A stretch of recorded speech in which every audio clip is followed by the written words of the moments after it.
wabarakatuh. Perkenalkan, saya Farera Nareswari Kirana Prastika dengan NIM 19303244015 dari kelas Pendidikan Kimia A Angkatan 2019. Pada kesempatan kali ini, saya akan menampilkan hasil kerja saya dalam tugas akhir mata kuliah model-model inovatif pembelajaran kimia. Proses pembelajaran yang akan saya sajikan pada kesempatan kali ini yaitu menggunakan metode inquiry terbimbing berbasis eksperimen dengan mengutamakan pengaturan diri dan berbantuan LKPD online dalam materi reaksi reduksi oksidasi. Metode pembelajaran ini berdasarkan jurnal yang berjudul Multi-Touch Experiment Instruction to Promote Self-Regulation in Inquiry-Based Learning in School Laboratories yang ditulis oleh Seibert, Heuser, Long, Perez, Hoover, dan Kay pada tahun 2021 pada Journal of Chemical Education. Penelitian dalam artikel tersebut yaitu ingin membuktikan bahwa dengan menggunakan multi-touch experiment instruction dalam pembelajaran berbasis inquiry di laboratorium sekolah dapat meningkatkan pengaturan diri karena proses pembelajaran dilakukan secara individual. Pengaturan diri mengacu pada pikiran, perasaan, dan tindakan yang dihasilkan sendiri yang direncanakan dan disesuaikan secara siklus untuk pencapaian tujuan pribadi. Terbukti bahwa MEI atau Multi-Touch Experiment Instruction memiliki potensi untuk meningkatkan pembelajaran mandiri bahkan tanpa secara eksplisit membahas tentang aspek pengaturan diri. Adapun langkah-langkah metode pembelajaran inquiry terbimbing ini yaitu yang pertama, pemberian masalah. Yang kedua, identifikasi masalah dan merumuskan hipotesis. Yang ketiga, mengumpulkan data. Yang keempat, menganalisis data. Yang kelima, merumuskan kesimpulan. Dan yang terakhir, mengevaluasi dan merefleksi. Metode inquiry terbimbing berbasis eksperimen ini sangat relevan untuk diterapkan dalam pembelajaran khususnya pembelajaran sains dan sangat mendukung kemampuan berpikir ilmiah peserta didik serta sesuai diterapkan dalam berbagai jenjang tetapi dengan penyesuaian. Adapun implementasinya berikut ini.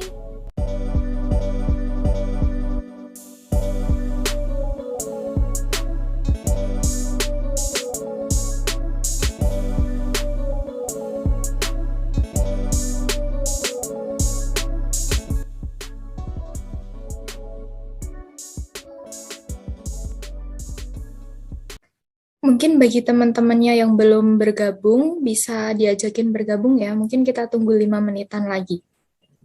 Baik, Ibu. Baik, Bu. A few moments later.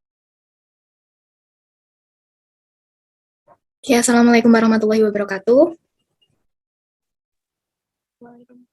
Waalaikumsalam warahmatullahi wabarakatuh. Ya, baiklah. Sebelum memulai pembelajaran kita pada pertemuan kali ini, mungkin bisa kita mulai dengan berdoa terlebih dahulu.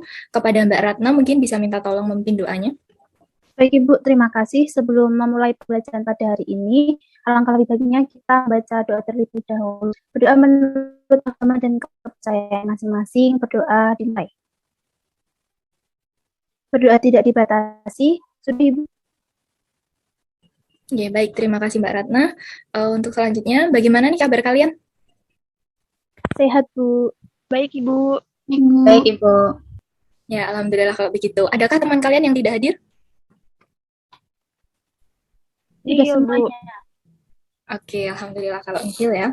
Oke, pada pembelajaran kali ini kita akan membahas mengenai materi reaksi, reduksi, dan oksidasi. Nah, sebelumnya kalian pernah mencuci pakaian dengan pemutih belum? Sudah. Oke, kalau sudah, kira-kira apa yang terjadi nih ketika kalian mencuci pakaian dengan pemutih? Bajunya menjadi lebih bersih. Nodanya hilang, Ibu. Iya, oke, benar. Apa yang kalian sampaikan tadi, seperti itu ya, kalau kalian mencuci dengan pemutih. Nah, kenapa sih hal itu bisa terjadi? Sebenarnya dalam kegiatan tersebut tuh ada reaksi kimia yang berlangsung, sehingga saat kalian mencuci pakaian dengan pemutih itu, bajunya menjadi luntur kalau berwarna. Kalau ada nodanya, ya nodanya luntur dan berubah warna, begitu. Nah, tadi sebelum kelas, sudah Ibu bagikan LKPD kepada kalian masing-masing. Mungkin LKPD-nya bisa dicermati ya, saya juga akan share screen LKPD-nya. Tunggu dulu. Oke, ini ya untuk LKPD-nya. Kalian juga sudah pegang masing-masing ya LKPD-nya. Silakan dicermati LKPD-nya. Lalu silakan dibuka halaman ini pengantar ya. Ini halaman kedua.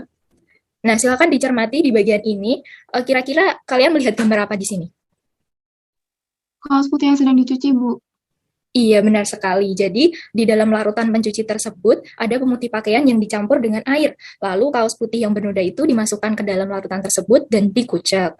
Nah, kira-kira nih, apa ya yang terjadi ketika larutan bernoda, kaos putih bernoda ini dimasukkan dalam larutan pemutih lalu dikucek? Lalu juga ini, kalian bisa buka halaman hipotesis ya, apa yang terjadi dengan kaos putih itu, lalu bagaimana perubahan yang terjadi sebelum dan sesudah dicuci, lalu juga apakah air dalam tempat pencucian tersebut berubah warna, nodanya berubah atau bagaimana, silakan jelaskan. Ini kalian bisa buka lebih lengkapnya di halaman hipotesis ini ya, halaman ketiga.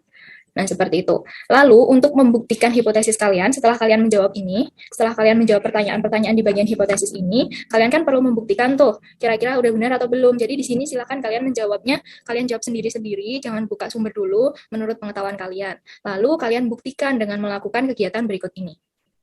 Nah, di sini, di LKPD ini sudah ada panduannya ya. Nah, di sini udah ada alat dan bahannya. Jadi nanti kalian bisa praktikum untuk membuktikan hipotesis kalian. Alatnya bisa pakai gelas bening, sendok, sama gelas takar. Lalu bahannya bisa memakai pemutih pakaian dan minuman bersoda yang berwarna, seperti itu. Lalu di sini juga sudah ada langkah kerjanya. Langkah kerjanya yaitu tuangkan minuman bersoda pada gelas bening, lalu tuangkan pemutih pakaian sedikit demi sedikit ke dalam minuman bersoda, lalu diaduk perlahan dan diamati reaksi yang terjadi atau fenomena yang terjadi, seperti itu. Dari sini dulu, apakah ada pertanyaan? Saya, Ibu. Oh ya, silakan Mbak Rafika. Untuk minuman bersodanya itu boleh bebas ya, Ibu? Oh ya, untuk minuman bersodanya bisa bebas, boleh terserah kalian. Bisa Coca-Cola atau Fanta atau sejenisnya. Yang penting berwarna ya, biar perubahannya itu jelas gitu, bisa jelas terlihat. Begitu, Mbak Fadia? Baik, Ibu. Terima kasih.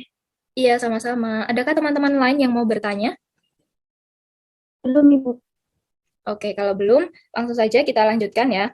Jadi, di sini kalau kalian sudah melakukan kegiatannya, silahkan ditulis di data pengamatan di tabel berikut ini untuk hasil dari praktikum kalian. Jadi, saya mau minggu depan kalian sudah melakukan praktikum ini dan sudah memiliki datanya ya. Nah, lalu kalau kalian sudah mengisikan datanya, kalian bisa langsung masuk ke bagian pembahasan sini. Jadi, kalian bisa menjawab pertanyaan-pertanyaan di bagian pembahasan sini. Jadi, untuk praktikumnya ini, silahkan kalian lakukan secara individu ya, individu bukan secara kelompok, karena di sini saya ingin melihat pengaturan diri kalian masing-masing, ingin melihat seberapa motivasi kalian dan juga tujuan kalian untuk menyelesaikan kegiatan pada kesempatan ini, begitu. Nah, di sini ada pembahasannya, ada beberapa pertanyaan yang harus kalian jawab, yang berdasarkan dari praktikum kalian, dan juga silahkan cari sumber-sumber. Begitu. Dari sini dulu, apakah ada pertanyaan? Belum, Ibu. Belum, Ibu. Baiklah, kalau belum, semisal kalian ada pertanyaan, bisa langsung chat saya saja, nggak usah sungkan-sungkan, begitu ya? Baik, Bu. Baik, Bu. Oke, baik. Untuk waktu yang tersisa, silahkan untuk melakukan praktikumnya, dan jangan lupa dikerjakan bagian pembahasannya. Mungkin cukup sekian dulu untuk pertemuan kali ini, kalau kalian sudah jelas semuanya. Untuk menutup pertemuan pada kesempatan kali ini, mungkin bisa minta tolong Mbak Rafika untuk memimpin doa. Baik, Ibu. Baik, teman-teman, untuk menutup pertemuan kita pada hari ini, alangkah lebih baiknya kita berdoa terlebih dahulu. Berdoa sesuai agama dan keyakinan masing-masing. Silahkan. Berdoa tidak dibatasi. Sudah, Ibu. Ya, baik. Terima kasih Mbak Rafika. Mungkin sekian dulu yang dapat saya sampaikan. Terima kasih untuk hadirannya. Wassalamualaikum warahmatullahi wabarakatuh. Waalaikumsalam warahmatullahi wabarakatuh. Terima kasih, Bu. Terima kasih, Bu.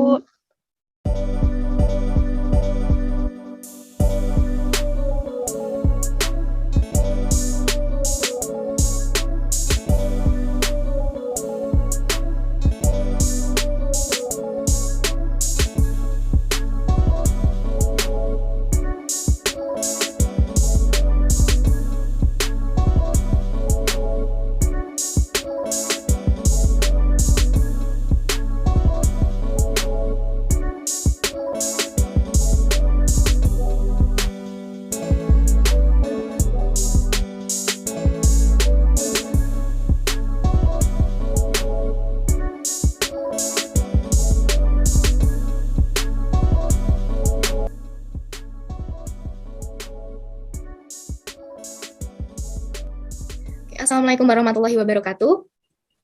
Waalaikumsalam. Waalaikumsalam warahmatullahi wabarakatuh. Ini baik, sebelum memulai pembelajaran kita pada pertemuan kali ini, alangkah lebih baiknya kita berdoa terlebih dahulu. Mungkin bisa minta tolong Mbak Rivi untuk memimpin doa pada pertemuan kali ini. Baik Ibu, terima kasih. Mari teman-teman, sebelum kita memulai pembelajaran kali ini, mari kita berdoa menurut agama dan kepercayaan masing-masing. Berdoa dipersilahkan. Berdoa tidak dibatasi. Ya, baik, terima kasih kepada Mbak Rivi. Untuk selanjutnya, bagaimana nih kabar kalian? Sehat, Alhamdulillah, sehat, Bu. Baik, Bu. Oke, alhamdulillah. Adakah teman kalian yang tidak berangkat? Nihil, Bu. Tidak ada, Bu. Oke, baiklah kalau begitu. Langsung saja kita masuk ke materi. Sebelumnya, adakah yang ingat minggu lalu kita membahas tentang apa? Saya Bu ingat minggu lalu Ibu mengarahkan kita mengenai praktikum redox, Bu. Iya, benar sekali Mbak Karisma. Jadi minggu lalu saya sudah sampaikan ya pengantar mengenai praktikum reaksi redox dan juga kita sudah belajar dari fenomena pencucian noda pada kaos putih dengan pemutih pakaian ya. Nah, setelah itu kan kemarin saya sudah memberikan pengantar dan kalian seharusnya sudah melakukan praktikumnya nih. Nah, apakah kalian sudah melakukan praktikumnya? Sudah, Ibu. Sudah, Ibu. Oke, sudah. Kalau sudah bagus ya berarti. Untuk Sudah selanjutnya, Ibu. ya untuk selanjutnya, apakah ada kendala dalam kalian melakukan praktikum? Lancar. Tidak Ada, Bu. Oke, bagus kalau lancar. Untuk selanjutnya saya akan share screen untuk bagian pembahasan. Kemarin juga saya sudah menyuruh kalian untuk mencoba mengerjakan pembahasannya setelah kalian melakukan praktikum. Ini ya. Nah, setelah kalian melakukan praktikum, kalian harusnya sudah mengisi tabel di sini, lalu kalian juga sudah mengisi bagian pembahasan ini. Jadi kalian sudah menjawab ini bagaimana reaksi yang terjadi, lalu mengapa pemutih pakaian dapat mengubah warna minuman bersoda, dan juga menjelaskan konsep reaksi redoxnya, dan yang terakhir yaitu bagaimana kaitan peristiwa tersebut pada pencucian kaos putih yang di pengantar itu ya. Seharusnya kalian sudah mengerjakan ini. Apakah sudah dikerjakan? Sudah, Ibu. Sudah, Ibu. Sudah, Bu. Oke, bagus kalau sudah. Lalu dari hasil analisis kalian nih, kira-kira apa yang kalian dapatkan? Prinsip kerja pemutih pakaian yaitu menggunakan reaksi redox, mungkin, Bu. Iya benar sekali Mbak Rafika. Jadi bagaimana kira-kira reaksinya? Bagaimana reaksi yang terjadi dan bagaimana ini hasil praktikum kalian? Kira-kira ada yang mau menampilkan nggak? Nih ada perwakilan yang mau menampilkan nggak? Mungkin saya, Bu. Oh ya, oke boleh Mbak Karisma silahkan. Ibu minta tolong untuk dibantu share screen-nya, boleh nggak? Oh iya boleh. Saya bantu share screen. Baik, Ibu, terima kasih.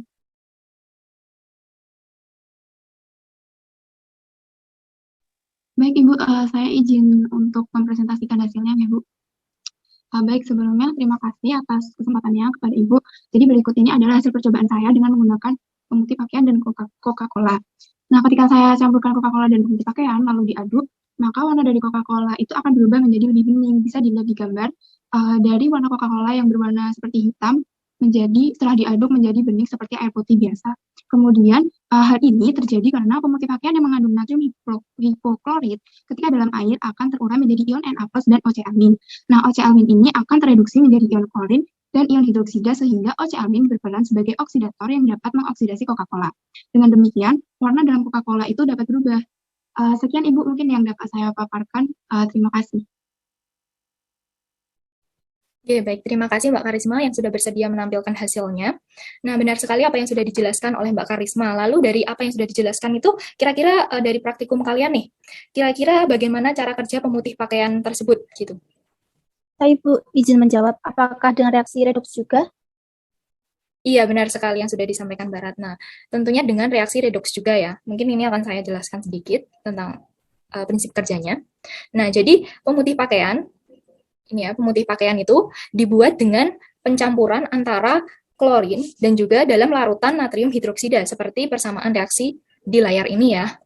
Nah, dari hasil persamaan dari hasil pencampuran tersebut, di sini bisa dilihat hasilnya, dan di sini terlihat ada natrium hipoklorit seperti yang sudah disampaikan Mbak Karisma tadi. Nah, natrium hipoklorit ini apabila di dalam air akan terurai Mungkin bisa saya next. Nah, seperti ini. Jadi, natrium hipoklorit ini atau ion OCl-nya ini dalam air akan terurai menjadi ion Cl- dan ion OH- atau ya OH-. Nah, di sini kenapa sih kita bisa tahu kalau terjadi reaksi redoks? Tentunya dengan perhitungan bilangan oksidasi atau bilox. Nah, di sini bisa kita lihat, mari kita hitung bersama ya. Nah, ini ada bilox O. Bilox O itu berapa? Ini ya, negatif 2. Lalu total dari bilox OCl- ini adalah -1 yang berwarna biru. Kemudian karena bilox O-nya sudah -2 dan totalnya -1, maka bilox Cl-nya yaitu ini +1 ya. Ini untuk yang di bagian reaktannya. Lalu kita beralih ke bagian produknya yang ada Cl-nya. Nah, di bagian produknya yang ada Cl-nya itu juga bilox totalnya yaitu -1, sama-sama -1, tapi yang di bagian produknya ini hanya Cl sendiri, sehingga dia biloxnya juga -1. Begini. Nah, lalu dari Cl di bagian produk dan Cl di bagian reaktan, ini +1 menjadi -1, ini kan biloxnya berkurang ya. Nah, kalau biloxnya berkurang, itu kan berarti dia mengalami reduksi. Nah, oleh karena itu, si Cl ini menjadi oksidator. Oksidator itu kan zat yang dirinya sendiri mengalami reduksi dan dia mengoksidasi zat lain. Nah, dalam kasus pemutih ini, dia mengoksidasi pengotor. Nah, pengotor ini yang ada di pakaian tadi, yang seumpamanya kalau kaos putih terkena noda warna coklat, nah itu pengotornya kayak gitu. Terus kalau kalian mencuci baju yang berwarna dengan pemutih, warnanya luntur. Nah, itu karena warna pengotor ini juga ada di dalam zat warna tersebut, begitu. Dan dioksidasi oleh si pemutih ini tadi, makanya warnanya menjadi berubah. Begitu pula dengan air dalam bak cuciannya juga iya, karena kalau kalian mencuci yang ada kotorannya, kan nanti airnya juga berubah warna tuh, semuanya kotorannya coklat nih, nah airnya juga bisa berwarna coklat kan. Nah, di situ ketika dikasih pemutih, air dalam baknya juga akan lebih bening, karena pengotornya dioksidasi oleh pemutih tersebut. Begitu, nah dari situ terlihat kan bahwa prinsip kerja pemutih pakaian ini dengan reaksi redoks ini. Nah, dari sini apakah sudah jelas? Apakah ada yang belum paham mungkin? Sudah jelas, Ibu. Oke. Jelas, Bu. Oke, baik. Kalau sudah jelas, untuk tugas minggu depan nih, saya ingin kalian mencari pengaplikasian atau penerapan reaksi redoks lainnya, tentunya kecuali yang pemutih ini tadi ya, kecuali penerapan pemutih pakaian ini tadi atau prinsip kerja pemutih ini tadi. Silakan dicari yang dekat dengan kalian, yang dekat dengan kehidupan kalian masing-masing begitu. Nah, mungkin itu dulu kalau kalian belum ada pertanyaan. Kita cukupkan sekian dulu ya. Terima kasih untuk kehadiran kalian kali ini. Mungkin untuk menutup jumpa kita pada hari ini, kita tutup dengan berdoa. Bisa minta tolong Mbak Karisma untuk memimpin doanya. Baik, Ibu. Terima kasih atas kesempatannya. Baik, Ibu dan teman-teman, karena pertemuan ini sudah selesai, alangkah lebih baiknya kita tutup pertemuan hari ini dengan membaca doa sesuai dengan keyakinan dan kepercayaan masing-masing. Berdoa dimulai. Berdoa tidak dibatasi. Sudah, Ibu. Ya, baik. Terima kasih kepada Mbak Karisma. Terima kasih juga untuk yang lainnya. Terima kasih untuk kehadiran kalian. Sekian dari saya. Wassalamualaikum warahmatullahi wabarakatuh. Waalaikumsalam warahmatullahi wabarakatuh. Terima kasih, Ibu. Sekian proses pembelajaran yang dapat saya sajikan. Banyak kurangnya saya mohon maaf. Semoga bermanfaat untuk kita semua dan terima kasih. Wassalamualaikum warahmatullahi wabarakatuh.